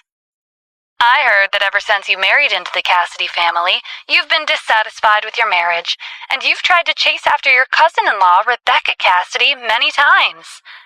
Yes. Kim, Natalie, and Kyle were at a loss for words. Kim's expression turned gloomy. Natalie slammed her fork on the table. Stephen, I really didn't expect you to be this kind of person. This is even worse than freeloading off of us for the past 3 years. How could you let Kim down? Are you showing your true colors after all this time? Kyle demanded. Were you planning on using this interview to make a name for yourself and earn a fortune? Can you two please think for once? Stephen snapped. It's obvious that they edited my answers. Hannah's trying to ruin my reputation. She's a reporter from a TV affiliated with the government. Why would she do that? Natalie asked. You guys may not know this, but when I was still the CEO of Felicity Corporation, Hannah came to interview me. She was an intern at that time, and she tried to seduce me, so I reported her. I'm guessing that she relied on the same methods to climb up the ladder and become a gold medal reporter. I see, Kim said, feeling relieved. That woman is despicable. Natalie was still in a bad mood. You sure have offended a lot of people. This program and this TV station are really popular. By now, the entire city has probably watched or heard of your interview. Kim's phone rang. Jasmine was calling. As soon as she answered the call, Jasmine said, Kim, can you help me ask Stephen what's wrong with him? Doesn't he know how influential this TV station is? Why did he say all of that nonsense in front of the camera? Not only did he ruin the Wyvern Group's reputation, he also ruined yours. Kim tried to calm her down and repeated Stephen's explanation. After listening, Jasmine thought about it logically. That's true. He may be a freeloading husband, but he's not an idiot. Why would he say that in front of the camera? But Kim, you should be careful. This is the age of the internet, where anyone can get a hold of your information. Because of the way the interview portrayed Stephen's image, people might use the internet to criticize you. Thank you, Jasmine. I'll be careful. Just like Jasmine had predicted, the interview went viral as soon as it aired, and it caused a huge commotion. There was a video of the interview with Stephen and Hannah on every major website. There were even tens of thousands of comments, and they were all criticizing Stephen. Some people even posted his family's information. When Kim left for work the next morning, she found that the Mercedes-Benz S-Class had been splashed with paint. There were crowds of people in front of Tanith Corporation throwing stones and smashing glass, which negatively impacted the company's daily operations. Natalie's life also was disrupted. When she went out to buy groceries, strangers pointed at her and gossiped about her. A few people even followed her on the way home. She was so startled that she ran all the way back to Riverview Villa. As for Kyle, his identity as a gambler was revealed. Whether it was on the internet or in real life, Kim and her family were like rats in the alleyways. Everyone was disgusted. To ensure the safety of Kim and her family, Stephen took a few days off from work and stayed home. The more Natalie thought about it, the angrier she got. This is all your fault, Stephen. You'd better think of a solution. Otherwise, none of us can leave the house. I was chased the moment I showed my face, Kyle said. Kim sighed. We can't go on like this. Stephen thought it over. Kim, please endure for 2 more days. I'll have a talk with Hannah and take care of this.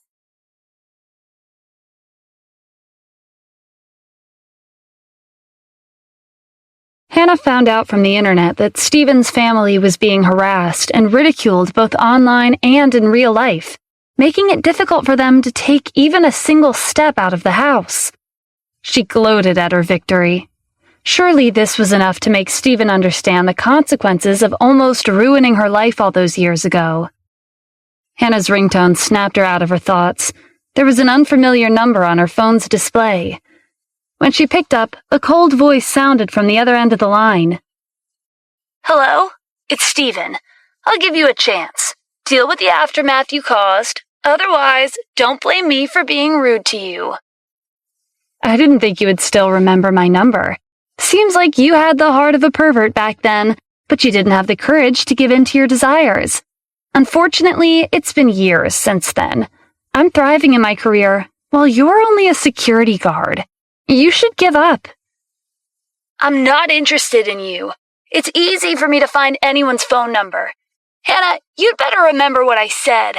I don't want to repeat the same thing again. Are you threatening me? You should be more concerned about yourself. If you beg me, maybe I'll let you off. Stephen's family had become like street rats because of the harassment. No matter how tough he pretended to be, he should at least consider her request for the sake of his family. Hannah was looking forward to seeing Stephen beg for forgiveness, but to her surprise, he refused. You want me to beg? Get lost! You're just as cocky as you were back then, Stephen. Fine, since you turned down my offer, I'll make it so that you and your family won't be able to stay in Santa Ana any longer. After hanging up on Stephen, Hannah went to find Sean. I think we should take advantage of the interview with Stephen and follow up with another segment.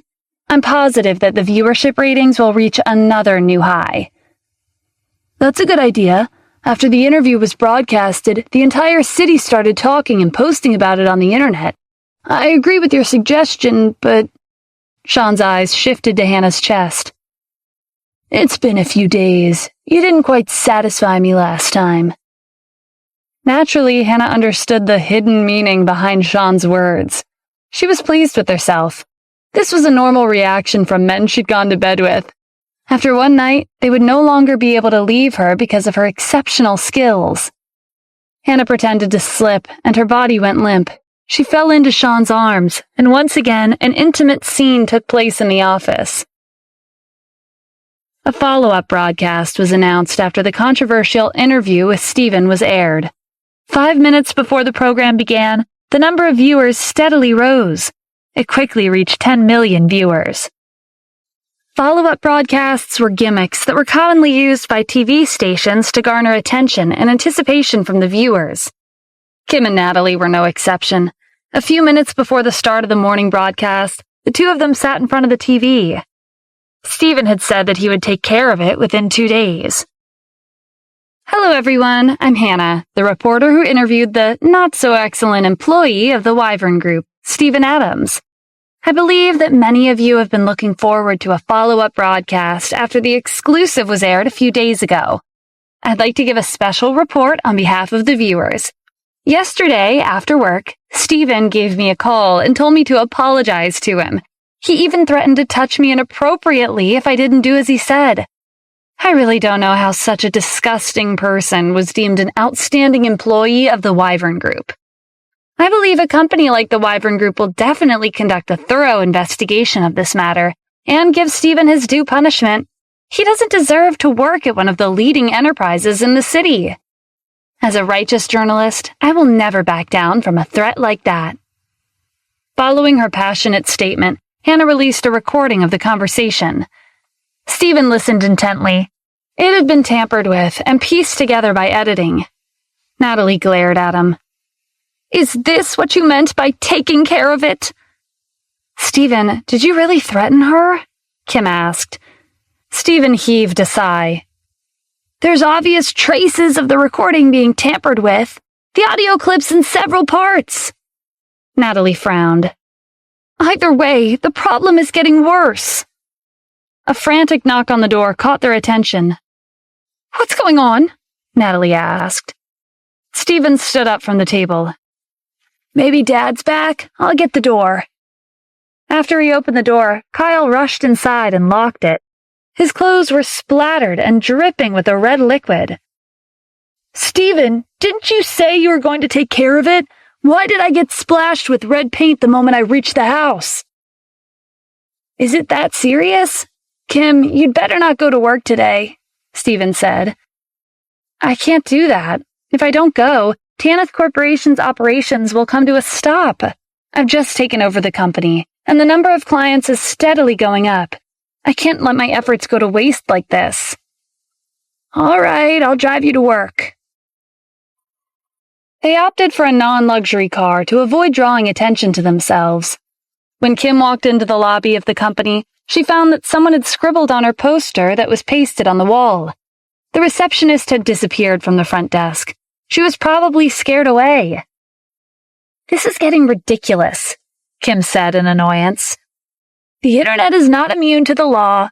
Don't worry, Kim, I'll take care of it. For real this time." Stephen headed to the corner of the lobby and called the chief patrol officer. When he informed him of the situation, the chief patrol officer said that he would send police officers to stand guard and investigate the perpetrators for the safety of Tanith Corporation's employees. After making arrangements, the chief patrol officer gave Stephen a call back. "Our city is prepared to hold a gathering to attract businesses. After Sanson Corporation withdrew and Andy Harrell retired, Santa Ana's economy has been stagnant." "That's a good idea," Stephen said. "Actually, I'll be going to Washington, D.C. for around 10 to 15 days. Could I trouble you to take care of the gathering? Besides your identity as the commander-in-chief, you're the deputy head of Santa Ana, so you have more than enough authority." Although Stephen was only the deputy head, and he had said that he wouldn't get involved in government affairs, he was one of the causes of the current economic situation in the city. Taking this opportunity to hand over the power to control the economy to Stephen could be considered an act of goodwill from the chief patrol officer. "Okay, since you've personally delegated this task to me, I'll see it through to the end. But when you return, you'll take responsibility again." "Of course, Mr. Adams." At the TV station, Hannah was in her office, browsing the endless hate comments towards Kim's family. She was convinced that Stephen would come begging for forgiveness soon. While she was scrolling on her phone, a public announcement from the city was posted. The gist of the announcement was that in order to ensure the normal operations of Tanith Corporation, all acts of online and in-person violence would be stopped. The city would also be sending police officers to patrol the area to strengthen security measures. Damn it. Hannah threw her phone onto the table. Sean came over. "Stop checking. The Wyvern Group is behind Tanith Corporation. After recent mergers and acquisitions, they have the support of the local government. It might not be possible for you to continue." "Are you telling me to just let it go?" Hannah couldn't accept this. She had yet to see Stephen beg. "Let's talk about Stephen's matter later. I have more important things for you to do here. The city has been organizing a conference to attract businesses and capital. Many tycoons will be attending the Merchants Association gathering." Hannah's mood lifted. "So it's a gathering for big shots. That's exciting." "Our TV station has a mission for them. We have to obtain the exclusive rights to conduct an interview with them." "Don't worry, leave it to me." With her looks and skills, Hannah believed that there was no one she couldn't win over. "Not so fast. Let me give you the details. The gathering will be hosted by the deputy head of the city, Mr. Adams. As long as you can get him to agree to an interview, you'll have a 90% chance of getting an exclusive." "Are you talking about the newly appointed deputy head?" Hannah asked. As a journalist, she had an extensive understanding of the higher-ups of the city and their connections with one another. The celebration to welcome the commander-in-chief to Santa Ana was, for the most part, kept confidential with the exception of the influential figures in the city. Stephen had wanted to keep his identity on the down low, so reporters were banned from participating. A majority of the people in Santa Ana didn't know what the commander-in-chief looked like, including Hannah and Sean. Although the deputy's head was known as Mr. Adams, they didn't make the connection that he and Stephen were the same. "Yes, I heard that Mr. Adams comes from a wealthy family, and even though he's in his 20s, he's achieved a lot more than the average person his age." The gears in Hannah's brain were already turning. A higher-up in the city in his 20s. She couldn't wait to get him into bed. As her direct superior, Sean knew what she was thinking. He patted her shoulder with a smile. "I'll have to trouble you to get an exclusive interview with him." Hannah didn't waste a second. After packing her bag, she headed out to get the job done. With the city's intervention, Kim and her family's lives became much more peaceful. To make sure that Tanith Corporation was running smoothly, she even started working overtime on most days of the week. As the Merchants Association gathering came closer, Stephen headed to Santa Ana's City Hall to make preparations. At the entrance, he bumped into Hannah. "Hey, you're still alive," Hannah mocked. "Why are you here instead of hiding at home? This isn't a place that just anyone can come to." "None of your business." Stephen walked past her and went inside. Hannah was left standing alone in front of the building. "Just wait, Stephen. I'll teach you a lesson you'll never forget." One of City Hall's staff, Simon, welcomed Stephen into the building. Stephen was an existence who was beneath one person and above everyone else, so Simon treated him with the utmost respect. He gave Stephen the documents pertaining to this year's Merchants Association gathering and brewed a cup of coffee for him before leaving the office.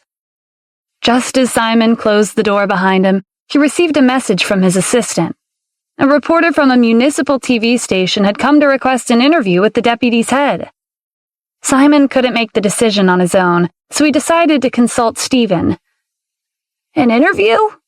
Stephen was focused on reviewing the documents, and he didn't have time for other things. "Just tell them that I'm busy." "I understand, Mr. Adams." Simon left the office once again and sent his assistant a reply.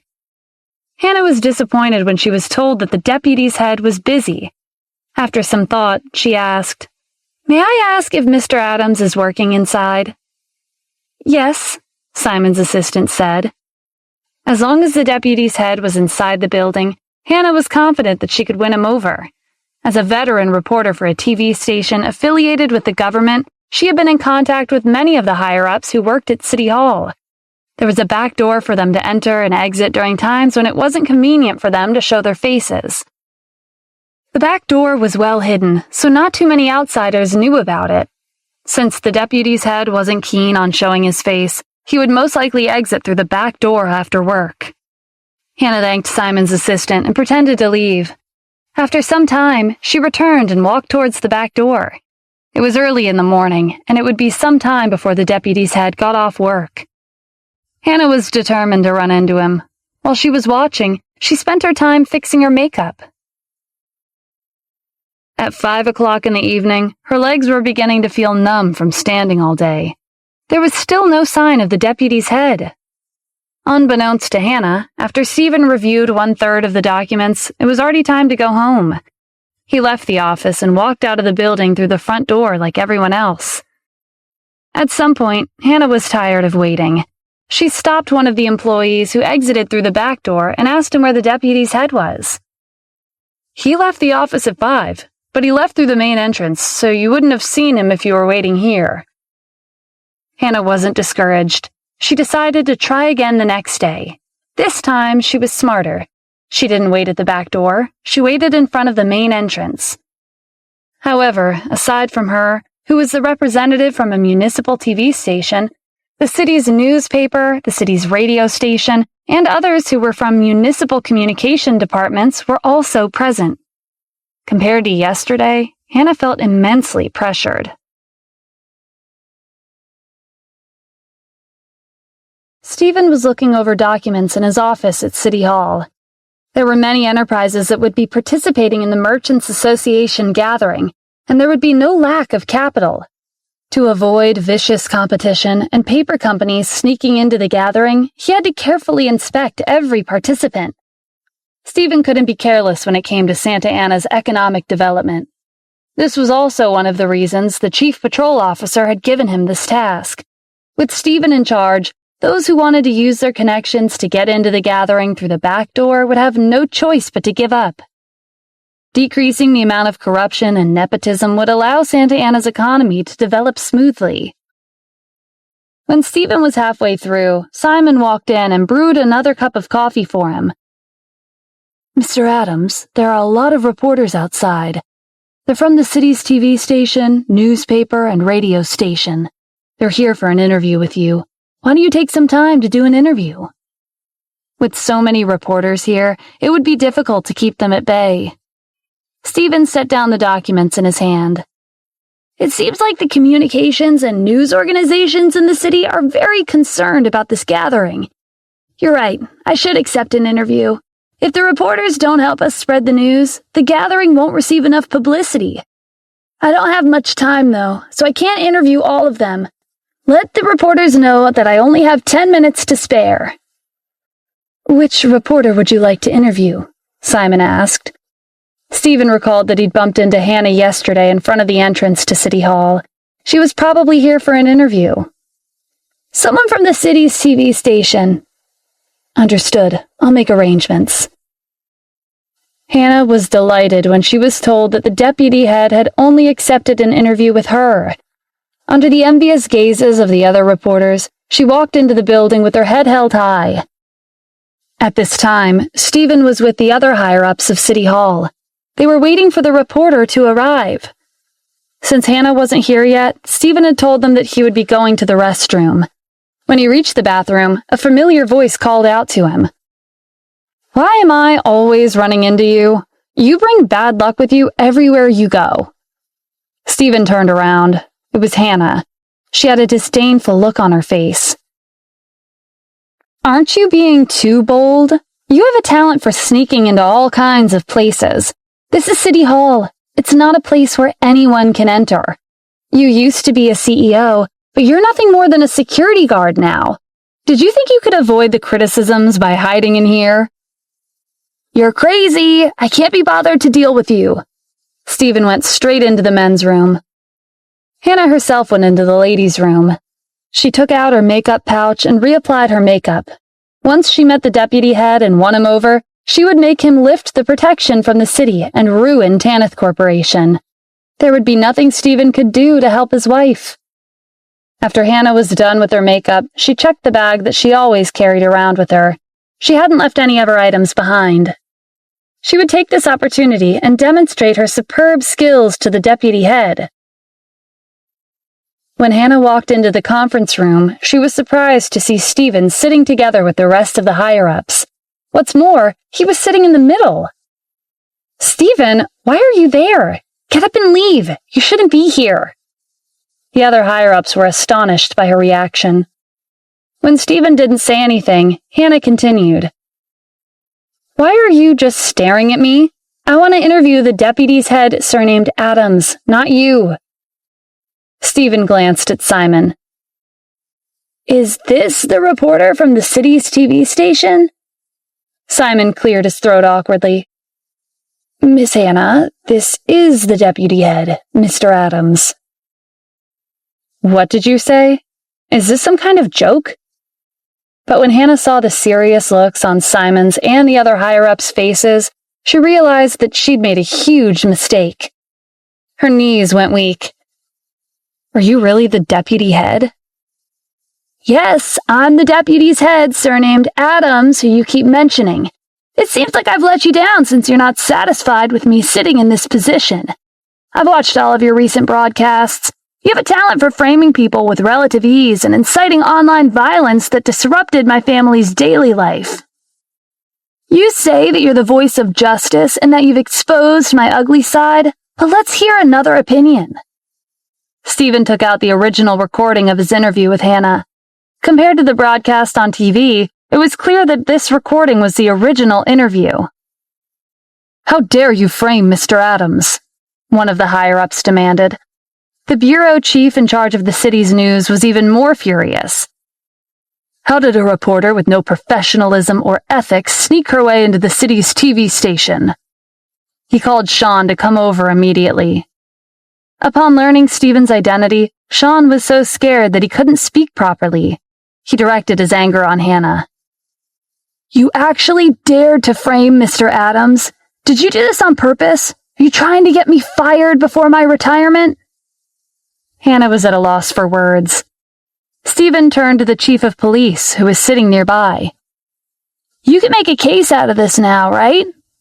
"Of course. Defamation against one of the city's leaders is a serious crime. She can be directly convicted, and a sentence of more than 3 years of imprisonment is also in accordance with the laws and regulations." The chief of police instructed 2 police officers to handcuff Hannah and take her to the police station. Sean apologized profusely after they left the room. "I'm sorry, Mr. Adams. I never thought that Hannah would be this kind of person. I hope you'll let us send another reporter to take her place for the interview." "That's not necessary. There are many reporters waiting outside, so there's no need to waste your time." Sean was about to say that it wouldn't be a waste of time, but he swallowed his words when Stephen gave him a cold look. The opportunity to interview the higher-ups of City Hall was given to the city's radio station. Needless to say, they were thrilled. After wrapping up the interview, Stephen gave them a strict warning to broadcast the interview on the radio and not on TV. His identity was to be kept a secret. Later in the day, Stephen confirmed the final list of enterprises. "That's quite a lot of investment. Those with sincere intentions of building our economy are welcome. However, we won't tolerate those who plan on leaving after making a profit. Pay special attention to outsiders like the Addams family from Washington, D.C. "Yes, sir. I'll keep an eye on them," Simon said. After Sean left City Hall, he returned to the TV station and found the team responsible for the interview program. He requested to air a real-time broadcast clarifying the situation with Hannah and Stephen. The team dropped everything and made arrangements for the broadcast. The quick reversal of the situation caused another commotion in the city. Stephen's reputation was restored. Kim and her family no longer had to deal with hate crimes and could carry on with their daily lives. As for Hannah, she became the target of public criticism. At Grazing Corporation, the brother of the head of the Addams family, Miller Addams, was sitting on the CEO's chair with his legs crossed. After Austin retired, the Addams family had taken over the company. "I don't think Austin would retreat at the last minute. A big company like Grazing Corporation is now mine." Miller's son, Felix Addams, stood next to him and congratulated him. "Now that Austin's gone, your position as the successor is guaranteed. There's no better candidate. I've been teaching you ever since you were young, so you would have a 90% chance of success." "I don't think it's that easy. The family values competency and strength over anything else. If I don't achieve something big in Santa Ana, they won't accept me," Felix replied. "It's good that you're ambitious. What do you have in mind?" Miller asked Felix. "I've already thought about it. I'll start with the Wyvern Group. They have a strong presence in Santa Ana, and they've become one of the leading enterprises. If we can make Grazing Corporation come out on top, we can replace them. I heard that there's been an increase in demand for the Wyvern Group's products recently, so the raw materials needed for production are in short supply. Their suppliers are working overtime to deliver the materials to meet the rising order volume. That's where we come in. The suppliers will be our target. Once business comes to a stop, it'll be our chance to take over." "As expected of my son, that's a wonderful plan," Miller said. After life returned to normal, Kim could finally relax and resume her regular working hours. After work, she called Jasmine and asked if she wanted to have dinner with her. It had been a while since they had last had a meal together. "Are you saying that you're the one who exposed Hannah?" Jasmine asked Stephen in disbelief. "That's impossible. The broadcast stated clearly that it was the deputy head who took care of it. I'm the deputy head, Mr. Adams. Jasmine rolled her eyes. There are many people with the same last name. Don't get too excited. You should thank the deputy's head. If it weren't for him, your reputation would still be at rock bottom. Be glad he proved your innocence. Frankly, Jasmine was disappointed that the exclusive interview turned into such a big mess. Stephen had received exposure, but not in the way she'd planned. It had done nothing for Kim's reputation. Stephen was still like mud after a rainy day that couldn't support the wall. Jasmine's phone rang. When she picked up and heard the news, she couldn't care less about her image and shouted into the phone. You want to increase the price by 10%? This is a breach of contract. What was that? If we refuse, then you'll be stopping production and the materials won't be delivered? Before Jasmine could continue, the other party hung up. She cursed and slammed her phone on the table. What's wrong? Kim asked. It's the suppliers. They're going to raise the price by 10%. That's a big increase. It'll cost our company several $100 million. From what I can see, they're raising the price because they're not happy with how the Wyvern Group's business has been flourishing, Stephen said. I think so too. I'll have to meet with the supplier's representative tomorrow and have a good talk with him. No, I should go now. Stephen, drive me there. What? I'm just a security guard. I'm not your driver. When we get back, I'll ask Mr. Lucero to give you a 10% raise, Jasmine said through clenched teeth. Stephen chuckled. Well, okay, that's not a bad offer.